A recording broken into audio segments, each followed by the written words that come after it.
It was just another hospital shift. I'm a 40-year-old ER nurse named Emma Bennett, and I've seen it all. Even though my job can be challenging at times, I enjoy it. Since there aren't enough experts at the hospital, I frequently fill in as needed by working in the ER. Like usual, I was in the emergency room tonight. Michael, my spouse, has been occupied advancing his political career by serving as the mayor's assistant. He's not very interested in my work, so we don't talk about it often. We had been engrossed in our own worlds, leading separate lives under one house. We never had children. I've wanted them for a very long time, but nothing ever worked out. Michael eventually told me that he could live without kids. We had been living in a sort of unspoken agreement since he mentioned that he preferred the quiet. The emergency room was filled with the typical commotion, with physicians and nurses hurrying about and machines beeping nonstop. I heard the ambulance siren when I was visiting a patient. A call concerning a sick baby came from a residential area. I offered to go since I've always had a soft place for children. John, one of my colleagues, was operating the ambulance. He's a kind man who always has a joke to make things fun. We've been co-workers for many years. Ready for another adventure, Elisa? As we got into the ambulance, John questioned. Always, I answered, grinning a little. On the way, we talked about unimportant topics like the weather and a new restaurant in town. It was a means of containing our anxiety and maintaining our composure before confronting whatever lay ahead. We followed the address to a posh neighborhood where every house had the appearance of one from a postcard. As we approached a spacious, well-lit home, John let out a whistle. He said, "Someone's doing well for themselves." I simply nodded and reached for my medical bag. At the door, a young woman who was most likely in her early 20s met us. I could see the worry imprinted on her face as she held the infant. "Please help my baby," she begged, her voice breaking with anguish. "He's got a fever and he won't stop crying." "I'll have a look at it," I answered, trying to seem confident. Beside her was her mother, an elderly woman with gentle eyes. I could tell where the young lady got her appearance from. They took us into a large living area, where I started to examine the infant. That night, though it wasn't clear to me at the time, was going to alter everything. My mundane existence was going to become extremely complex. Upon examining the infant, I realized there was a problem. In addition to having a fever, he appeared to be experiencing spasms. I had to move quickly. I frantically said, "John, we need to cool him down now." John nodded rapidly, taking the incident in stride. "You got it, Emma.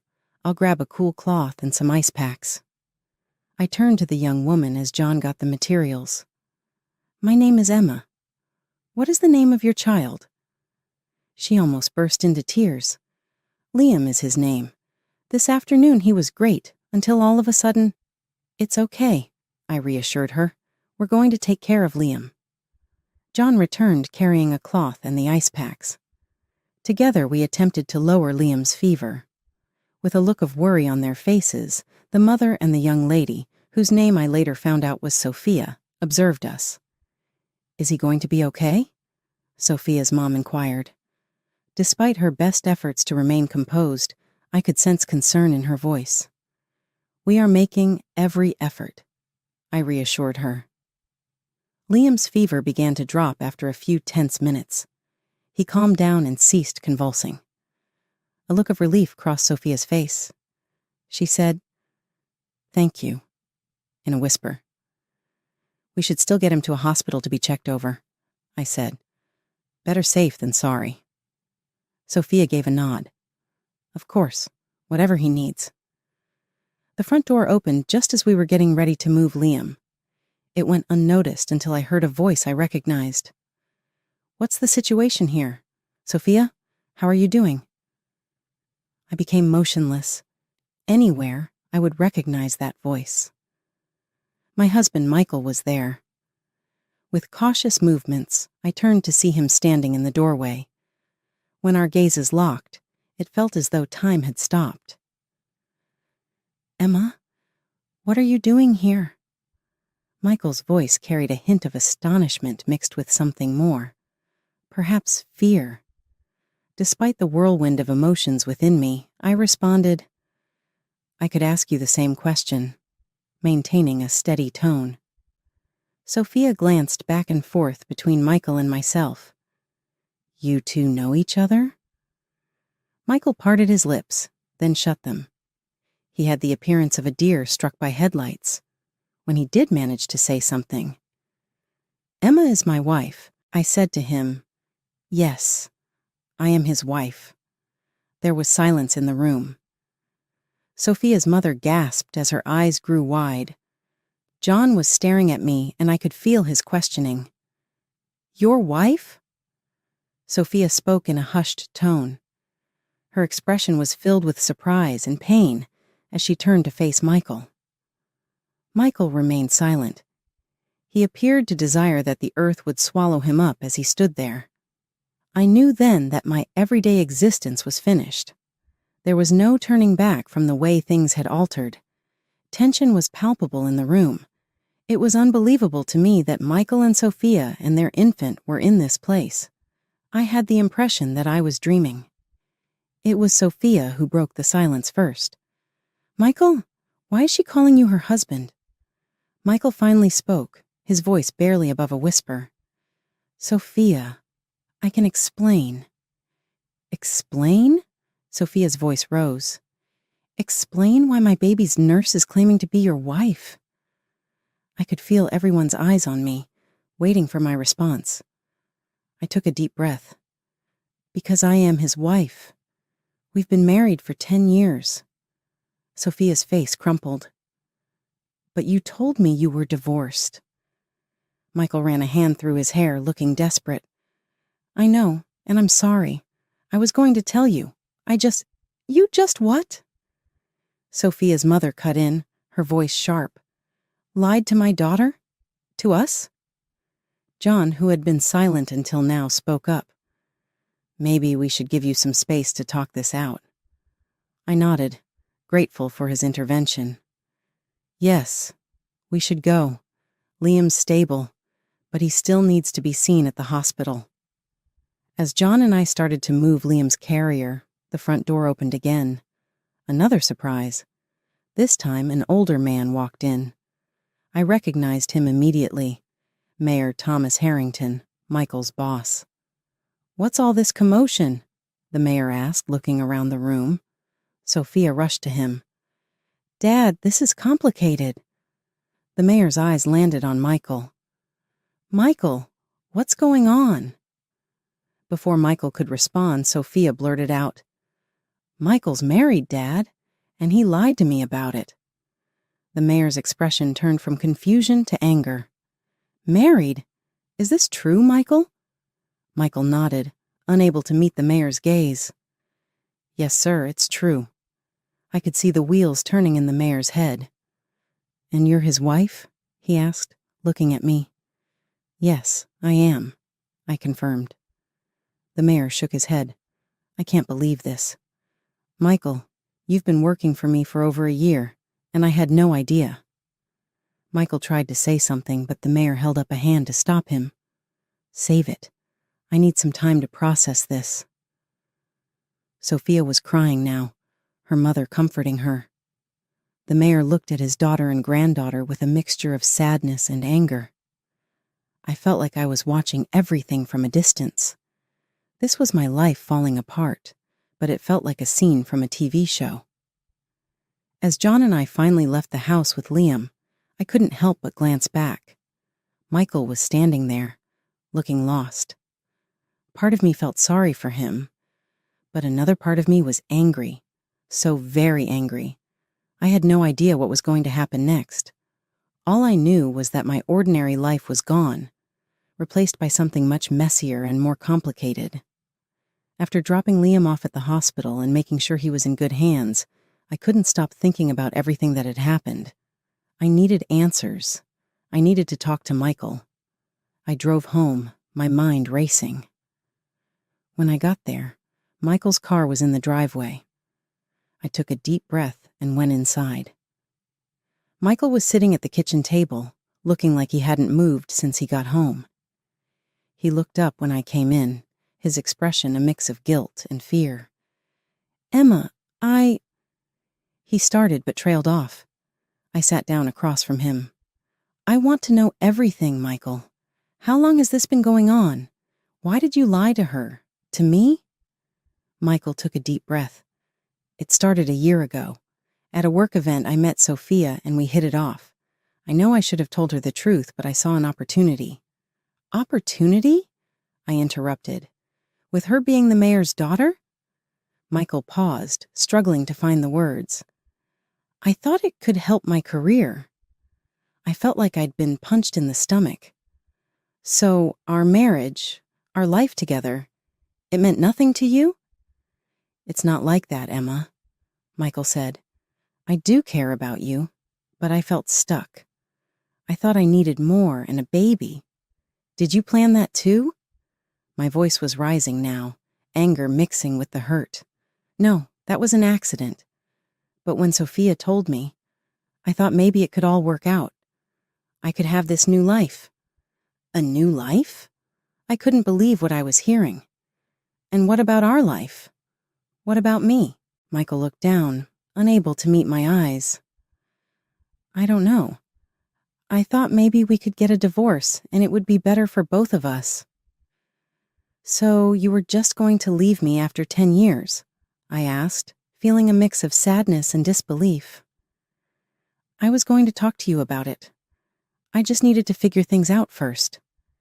I shook my head, feeling a mix of sadness and disbelief. "You were going to leave me and marry her, weren't you?" Michael didn't answer, but he didn't need to. I knew the truth. "I can't believe this," I said, my voice barely above a whisper. "I can't believe you would do this to me." "I'm sorry, Emma. I never meant to hurt you." "Sorry doesn't fix this, Michael. You've lied to me, to Sophia, to everyone, and now everything's falling apart." Michael looked like he wanted to say more, but I stood up. "I need some time to think, to figure out what I'm going to do." As I walked away, I could feel Michael's eyes on me, but I didn't look back. My mind was a whirlwind of emotions, but one thing was clear. Everything had changed, and there was no going back. The next few days were a blur. I went to work, but my mind was elsewhere. Michael tried to talk to me, but I couldn't deal with it. Not yet. Then, one evening, I found myself at Sophia's doorstep. I needed to talk to her, to understand her side of the story. I rang the bell, and after a moment she opened the door. "Emma." Sophia looked surprised to see me. "I think we need to talk," I said. She hesitated, but then nodded, stepping aside to let me in. We sat down in her living room, an awkward silence hanging in the air. "Why are you here?" Sophia finally asked. "I want to understand. What did Michael tell you about us?" Sophia took a deep breath. "He said he was divorced, that he'd been single for a while. I had no idea about you until you showed up that night." I nodded, feeling a pang of sadness. "And the baby? Liam?" She looked down, tears welling in her eyes. "He was a surprise. Michael said we could be a family, that he wanted to be there for us. I believed him." I could hear the pain in her voice, and despite everything, I felt sorry for her. "I'm sorry, Sophia. I'm sorry he lied to both of us." She wiped her eyes. "I'm sorry too. I never wanted to be part of something like this." We sat in silence for a moment, the weight of the situation pressing down on us. "Did you love him?" I asked, not sure if I wanted to know the answer. Sophia looked up, her expression sad. "I thought I did, but now I don't know what to believe." "He lied about everything." I nodded, understanding all too well. "Yeah, I get that." We talked for a while longer, sharing our stories, our confusion, our pain. It was strange talking like this with the other woman, but it was also comforting in a way. When I left, I felt a little lighter, like I'd let go of some of the anger and hurt. It wasn't gone, not by a long shot, but it was a start. As I drove home, I thought about Michael, about our marriage, about everything that had happened. I didn't know what I was going to do, but I knew I couldn't stay in limbo forever. I needed to make a decision for my sake and for my future. The weeks following the revelation of Michael's betrayal felt like a stormy sea, each day tossing me between waves of anger, disbelief, and an unexpected sense of liberation. As I braced myself for the legal battles ahead, the reality of the situation became crystal clear. It was me and Mayor Harrington versus Michael. The day of the trial dawned like any other, but with a weight that felt like a heavy cloud hanging over me. Walking into the courtroom, I was a mix of nerves and determination. Mayor Harrington gave me a nod of solidarity as we took our seats. The courtroom buzzed with the quiet chatter of spectators and the shuffling of papers. When Michael walked in, escorted by his lawyer, my heart raced. He avoided eye contact, but I could feel the tension between us. The trial began with the mayor's case. His lawyer presented evidence of Michael's deception, how he had lied about being divorced and manipulated Sophia, the mayor's daughter. Photographs, texts, and emails painted a clear picture of Michael's duplicity. Mayor Harrington himself took the stand, his disappointment and anger toward Michael evident in his testimony. Sophia also testified, her voice trembling as she recounted the lies Michael had fed her. Then it was my turn. My lawyer laid out the case against Michael, highlighting his infidelity and deceit. I took the stand, my hands shaking slightly. The lawyer asked me to recount how I discovered Michael's affair and the events that followed. As a nurse, I am trained to stay calm in emergencies. I began, my voice steady. But nothing could have prepared me for the shock of finding my husband with another woman and a child he had kept hidden from me. The courtroom was silent, hanging on my every word. I spoke about our marriage, the struggles, and how Michael's ambition had slowly overshadowed our relationship. When it was Michael's turn, his defense seemed weak. His lawyer tried to downplay the situation, suggesting misunderstandings and miscommunications, but the evidence was overwhelming. Michael himself stumbled through his testimony, his excuses sounding hollow and insincere. As the trial proceeded, I felt a growing sense of empowerment. For years, I had lived in the shadow of Michael's ambitions. But here in this courtroom, I was reclaiming my life. Finally, the judge delivered the verdict. Michael was found guilty of fraud and deceit in both cases. There was a murmur in the courtroom, a mix of satisfaction and disbelief.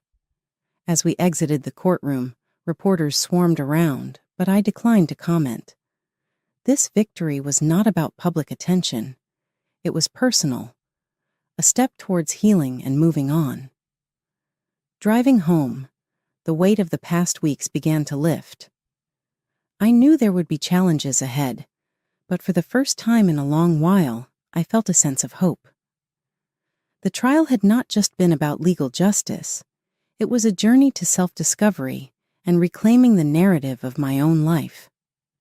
That evening, as I sat quietly at home, I realized the trial was more than a closure. It was the beginning of a new chapter. A chapter where I was not just a spectator in my life, but the author of my own story. The trial was over, but its ripples were still felt in every corner of my life. The legal victory was clear, but the emotional landscape was more complicated. I had won, but at what cost? The weeks following the trial were a blur. I threw myself into work, finding solace in the routine of my shifts at the hospital. It was during one of these shifts that I ran into Sophia, the mayor's daughter, in the hospital corridor. "Hey," she said quietly, her eyes reflecting a shared understanding of pain and betrayal. "Hi, Sophia," I replied. "How are you holding up?" "It's been tough," she admitted, cradling her baby in her arms. "But I'm managing." "And you? Day by day, I said, offering a small smile. Taking it day by day. Before saying our goodbyes, we spoke a few more times as a mute testament to the odd connection that now united us. There were moments when the loneliness of the empty house felt too much. Although I was accustomed to Michael's absence, the divorce's finality brought with it a different kind of loneliness. I would frequently catch myself thinking back on the past, the decisions I had made, and the ones that others had made for me during these peaceful times. I was going through old papers one evening when I found an envelope addressed to me. It came from Michael. Initially, I wanted to discard it, but my curiosity overcame me. His message seemed hollow as I read it, even with his apology and explanation. Though it was too little, too late, he discussed his regrets, his mistakes, and his wish to put things right. I felt a wave of wrath come over me as I crumpled the letter and threw it in the trash. But then, oddly, I felt a sense of relief. Though he was a part of my history, Michael would not shape who I am now. Mayor Harrington gave me a call a few days later. In order to personally thank me for my bravery during the trial, he wanted to get together for coffee. I felt a sense of respect for the father sitting across from me in the tiny cafe, for having stood by his daughter and helped me through the legal process. His voice was genuine as he said, "Thank you for meeting me, Emma. Your strength during the trial was admirable." With a stir of my coffee, I answered, "I did what I had to do. For myself and for Sophia." "I want you to know that the City Council is here to support you," he said. "If there's anything you need, don't hesitate to reach out." I nodded, grateful for the offer, but resolute in my determination to stand on my own 2 feet. I came to the realization that there was more to the trial's aftermath than simply picking up the pieces as I was walking home. It had to do with creating something novel. Though my marriage to Michael had ended, I was still very much living my life on the side. Over the next few weeks, I deliberately chose to take care of myself. I made new acquaintances, resumed my previous hobbies, and even started thinking about going back to school to become a nurse. It was not an easy road. There were moments of loneliness and days of uncertainty, but there was also a sense of possibilities and freedom that had never before existed. I was free of Michael's aspirations and betrayals. I was a unique individual who had to build my own path. Reflecting on that turbulent period, I see that the fallout encompassed more than just getting over a betrayal. It was about regaining my identity and my life goals. It was about becoming independent and prepared to confront whatever lay ahead, not as a victim, but as a survivor.